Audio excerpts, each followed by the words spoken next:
আরও বিপাকে কালীঘাটের কাকু, ভয়েস স্যাম্পল দিতেই হবে সুজয় কৃষ্ণ ভদ্রকে। 21শে জানুয়ারি কালীঘাটের কাকুর কণ্ঠস্বরে নমুনা সংগ্রহের নির্দেশ। টেলিফোনে রয়েছেন আমাদের প্রতিনিধি প্রকাশ সিনহা। প্রকাশ আমাদের সঙ্গে সরাসরি রয়েছেন। প্রকাশ, ইতিমধ্যেই যে নির্দেশ দেওয়া হয়েছে যে 21শে জানুয়ারি কালীঘাটের কাকু সুজয় কৃষ্ণ ভদ্রকে ভয়েস স্যাম্পল দিতে হবে, ঠিক কি জানতে পারছো বিষয়? না দেখো, তুমি জানো যে কালীঘাটের কাকুকে সিবিআই প্রাথমিক নিয়োগ দুর্নীতি মামলায় গ্রেফতার করে, সোন অ্যারেস্ট করে এবং তারপরেই কিন্তু সিবিআই তরফে আবেদন জানানো হয় যে তারা কিন্তু ভয়েস স্যাম্পল নিতে চায়। সিবিআই তরফে জানানো হয় যে তাদের হাতে বেশ কিছু মোবাইল ফোনের রেকর্ডিং রয়েছে, সেই রেকর্ডিংয়ে কণ্ঠস্বর রয়েছে কালীঘাটের কাকুর, তারা মনে করছেন, এবং সেই কণ্ঠস্বরের সঙ্গে তারা কিন্তু মিলিয়ে দেখতে চান। এর আগের দিন আমরা দেখলাম কোর্টের নির্দেশ ছিল যে 10ই জানুয়ারি অর্থাৎ আজকের দিনে কালীঘাটের কাকুর কণ্ঠস্বরের নমুনা সংগ্রহ করতে হবে এবং তাকে কোর্টে এসে হাজিরা দিতে হবে। একজন ম্যাজিস্ট্রেটের সামনে সেই নমুনা সংগ্রহের কাজ চলবে। কিন্তু আজকে আমরা দেখলাম যে কালীঘাটের কাকু যেহেতু হাসপাতালে ভর্তি রয়েছেন, তার ট্রিটমেন্ট চলছে, তিনি কিন্তু হাজিরা দেননি। তাই সিবিআই তরফে আবেদন জানানো হয় যে তারা কিন্তু কণ্ঠস্বরের নমুনা নেওয়ার জন্য প্রস্তুত রয়েছেন, কিন্তু যেহেতু কালীঘাটের কাকু আসেননি, তারা কিন্তু সেই ভয়েস স্যাম্পল নিতে পারেননি। আমরা যেটা দেখলাম যে সিবিআই এর আবেদনের প্রেক্ষিতে সিবিআই স্পেশাল কোর্টের নির্দেশ যে আগামী 21 তারিখ কালীঘাটের কাকুকে কোর্টে আসতে হবে এবং সেদিনই কিন্তু তার কণ্ঠস্বরের নমুনা সংগ্রহ করবেন সিবিআই এর গোয়েন্দারা। অর্থাৎ আজকের নির্দেশের পর আরও বিপাকে কালীঘাটের কাকু, তাকে কিন্তু কণ্ঠস্বরের নমুনা দিতেই হবে এমনই নির্দেশ আদালতের। এবং আজকের পর আবার 21 তারিখের একটা ডেট দেওয়া হয়েছে। 21 তারিখে সিবিআই এর আধিকারিকদের নির্দেশ যে তারা এসে কণ্ঠস্বরের নমুনা সংগ্রহ করবেন। স্বর্ণালী, ধন্যবাদ প্রকাশ। মেদিনীপুর মেডিকেলে প্রসূতির মৃত্যু ঘিরে উত্তেজনা। স্যালাইন দেবার পর মৃত্যু, দাবি মৃতের পরিবারের। গতকাল স্যালাইন দেবার পর অসুস্থ হয়ে পড়েন 5 প্রসূতি, দাবি মৃতের পরিবারের। হাসপাতাল কর্তৃপক্ষের কোনো প্রতিক্রিয়া মেলেনি, অভিযোগ খতিয়ে দেখা হচ্ছে বলে জানালেন সিএমওএইচ। এক প্রসূতির মৃত্যুকে কেন্দ্র করে উত্তেজনা ছড়ালো মেদিনীপুর মেডিকেল কলেজ হাসপাতালে। ত্রুটিযুক্ত স্যালাইন দেবার কারণেই মহিলার মৃত্যু হয়েছে বলে অভিযোগ পরিবারের তরফে। টেলিফোনে রয়েছেন আমাদের প্রতিনিধি ঝিলম করুণজয়। ঝিলম, এ বিষয়ে হাসপাতাল কর্তৃপক্ষের তরফে ঠিক কি জানা গেছে? যে অভিযোগ করা হচ্ছে যে ত্রুটিযুক্ত স্যালাইন দেওয়া হয়েছে বলেই ওই মহিলার মৃত্যু হয়েছে।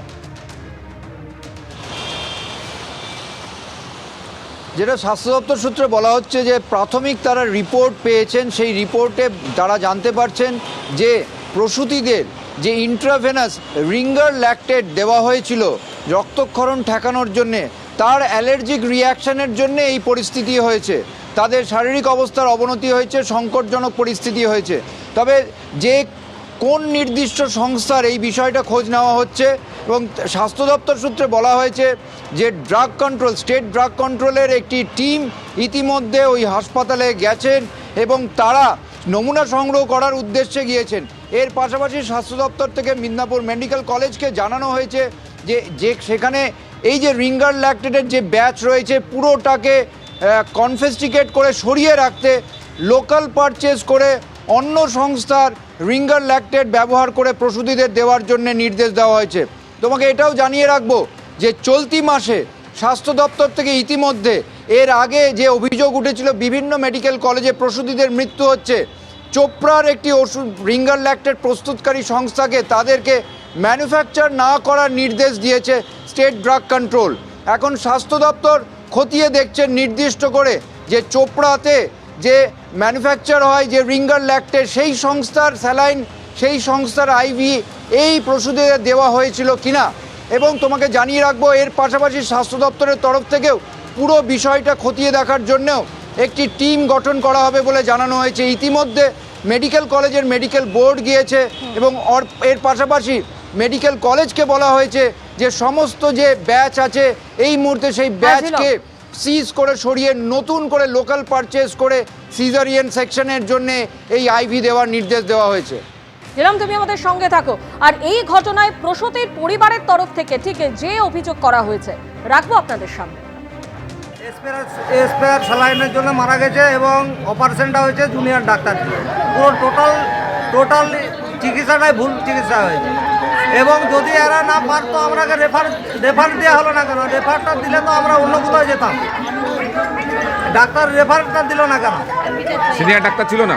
না, এখানে কোনো সিনিয়র ডাক্তার ছিল না, আমরা যতদূর শুনেছি। স্যালাইনটা পুরো ডেড ফেল স্যালাইন ছিল।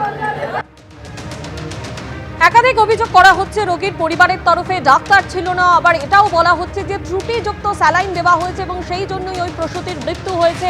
সরাসরি আমাদের আরেক প্রতিনিধি সোমেন চক্রবর্তী আমাদের সঙ্গে রয়েছেন। সোমেন, এই ঘটনায় ইতিমধ্যে রিপোর্ট তলব করেছে স্বাস্থ্য ভবন এবং মেদিনীপুর মেডিকেলে যাচ্ছে ড্রাগ কন্ট্রোল টিমও। কি খবর রয়েছে তোমার কাছে?